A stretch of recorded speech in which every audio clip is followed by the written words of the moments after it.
Today, it's part 2 of the sad, strange story of Sam Bankman-Fried. Hi there, everyone. This is Plain English, where we help you upgrade your English with stories about current events and trending topics. We're already up to lesson 629, so that means you can find the full lesson resources at plainenglish.com/629. Coming up today, it's a continuation of Monday's story about Sam Bankman-Fried. Today, you'll hear about what went wrong at FTX, what the prosecution said in his trial, and what the defense said. If you haven't heard Monday's lesson, check that out at plainenglish.com/628. In the second half of today's lesson, I'll show you what it means if something is in tatters. And JR has a song of the week. Let's get going.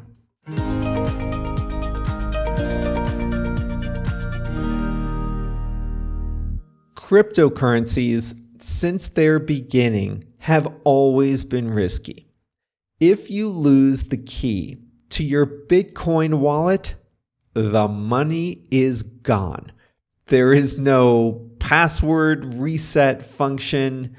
You can't go to a branch and talk to a manager.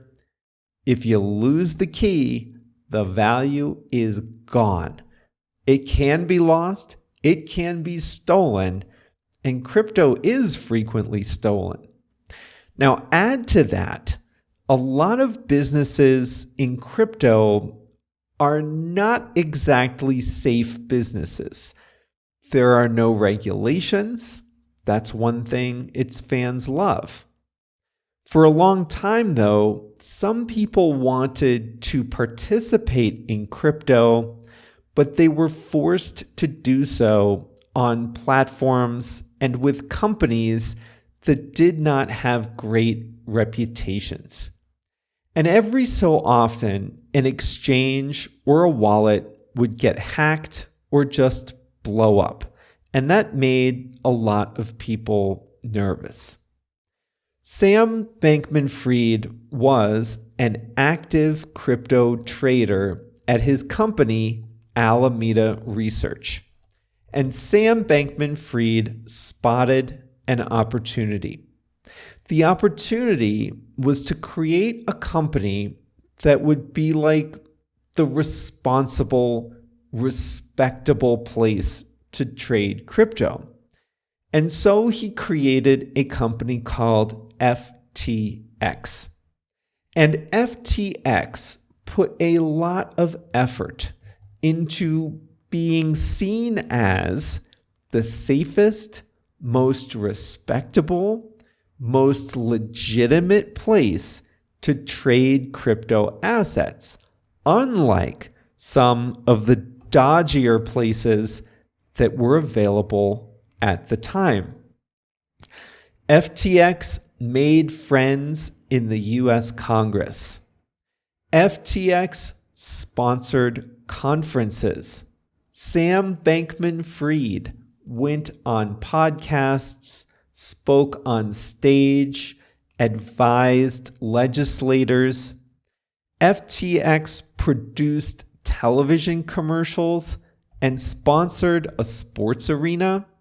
They did all the things that responsible, mature, stable, safe, secure companies do.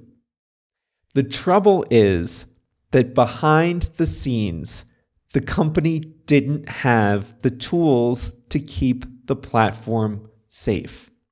The truth was, FTX was anything but a safe place for people to trade. There were many problems, but one got FTX in big trouble. Remember Alameda, Bankman-Fried's trading firm? It was supposedly a separate company. It traded on FTX as a customer, but it was supposedly no different from any other customer, subject to all the same rules as all other customers were. But in reality, Alameda, Sam's other company, got special secret privileges on FTX, the trading platform. It got privileges that no other customer could get. And one of the privileges was Alameda could borrow unlimited money from other FTX customers, make risky trades with that money, and not tell anyone about it. It's like Alameda got a no-limit credit card to go to the casino. This, the US government said, was fraud. Customers thought their money was on deposit, that it was safe.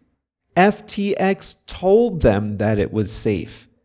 FTX told them that nobody was taking their money and lending it out or doing anything else with it. And that was far from the truth. Instead, Alameda, that other company, was sneaking in, borrowing customer money secretly, and making bets with that money.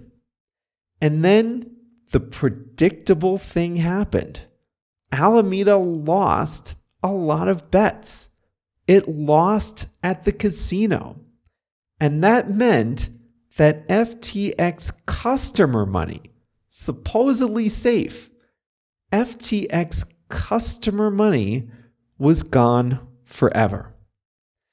At the trial, the prosecution called several former FTX employees to the witness stand. They each testified that Sam Bankman-Fried told them to commit fraud. One witness testified that Bankman-Fried told him to modify computer code to allow Alameda to borrow unlimited FTX customer money. The witness said Bankman-Fried knew what he was doing and gave direct orders. Caroline Ellison was another witness. She was the CEO of Alameda, the trading firm that Bankman-Fried also owned. Alameda had borrowed money from banks, and they occasionally had to send those banks a balance sheet, basically a truthful financial statement of the company's assets and its debts. Now, the bank had a right to accurate information, but providing accurate information became increasingly difficult as Alameda lost more and more FTX customer money it could never pay back. So they tried to cover it up. Here's a story Ellison told. She said that one time she prepared a balance sheet that showed how much money Alameda had secretly borrowed from FTX and lost. It was bad. They owed way more than they had. And if that balance sheet ever became public, then it would expose the fraud. So at Bankman-Fried's direction, Caroline Ellison said she created 6 more versions of Alameda's financial statements, getting progressively less truthful each time. And Bankman-Fried was happy with the 7th version of the balance sheet, the least truthful. He ordered her to send that to Alameda's banks, and that was also fraud. The balance sheet is supposed to tell an accurate, truthful story about a company's assets and debts. There shouldn't be a second version of a balance sheet. If there are 7, then that is a real problem. The defense told a different story. The defense said that this wasn't a crime. This wasn't a fraud. This was a bunch of young people who just got in over their heads. Bankman-Fried didn't know what was going on. He was too busy. Sure, he made mistakes. Sure, he should have had better controls. Sure, he would have done it differently today. But this wasn't stealing. This wasn't fraud. Look at him. He's not a villain. This was just a careless and tragic mistake. My opinion is that this isn't much of a defense. Not that the defense lawyers had any other option, but being careless with deposits, not paying attention, not having controls, making up the numbers, while telling other people that everything was safe, that is the definition of fraud. That right there is what he was charged with. Saying he was careless is not a defense. That is the crime. Now, the trial lasted a month. After it was over, the jury needed just 5 hours to return a verdict. Guilty on all 7 counts. This was not a difficult decision. Sam Bankman-Fried faces decades in prison. Sentencing is in March. His family is destroyed. His parents, I didn't even mention this. His parents were law professors at Stanford University. His mother was an expert in ethics of all things. They both worked with FTX. They themselves were caught up in the scandal. They had built long and distinguished careers as academics. As teachers, they touched hundreds of lives, and their reputations are now in tatters. Thousands of customers lost almost $9 billion combined. They may not get any of it back. The other executives, that's not even the word. The other people who worked at FTX, some of them might have to serve jail time too.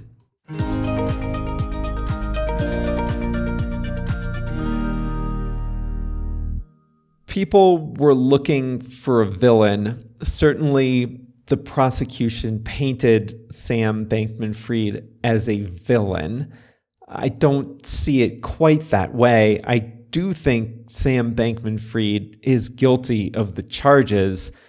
The evidence against him was just overwhelming. But I don't think he's a greedy villain. I don't think he's evil. I think he has very high raw intelligence, but a serious deficiency of emotional intelligence. And that is a dangerous combination. Now, in any other industry, in any other time, he would have been part of a system that controlled his worst instincts, that kept guardrails on him. He would have been part of a system that kept things safe, but this wasn't in any other industry. He was in crypto in 2020 and 2021, the worst time and the worst place for someone like him. And there were no guardrails, no safeguards, not even his law professor parents. And this is the tragic result.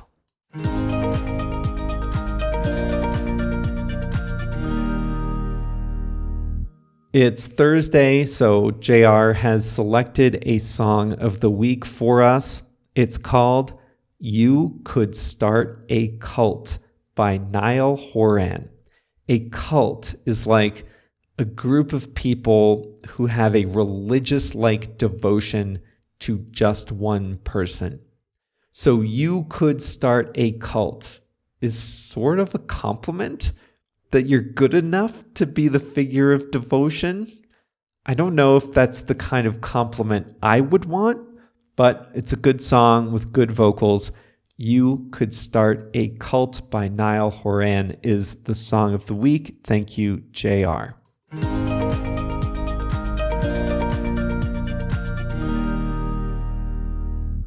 Today, I'm going to show you how to use the English expression in tatters.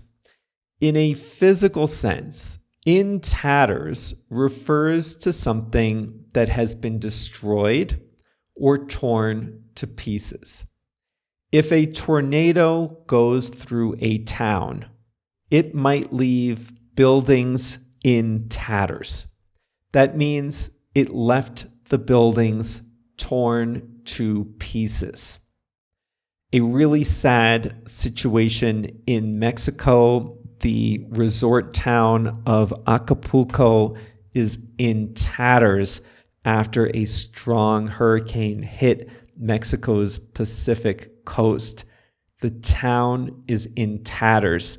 Small buildings have been completely destroyed. The tall, gleaming hotels and apartments along the coastline are in tatters too.